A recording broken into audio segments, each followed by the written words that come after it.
So I've been around talking to our people today and the mood is very buoyant. Yeah, people are glad to be back at work. A little bit apprehensive, of course they are, but you can see people are getting back into the swing of working and they're getting used to social distancing. And I can tell you that the atmosphere in the factory is absolutely fantastic today. Everybody's happy to be making cars again.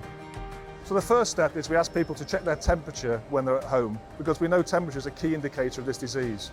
When they come to work, we're now installing thermal cameras, so we can check temperatures as people come onto site throughout the day.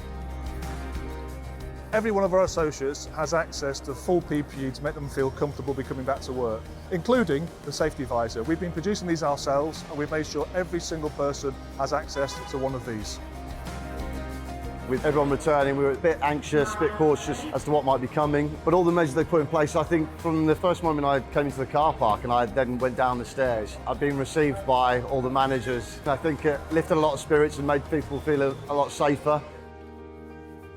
Yeah, I was quite anxious coming back to work, but nothing to worry about. It's all safe. We've got everywhere is safe. They've made sure we've got hand sanitizer, we've got masks to wear, all 2 metres apart on the crossing, so everywhere is safe.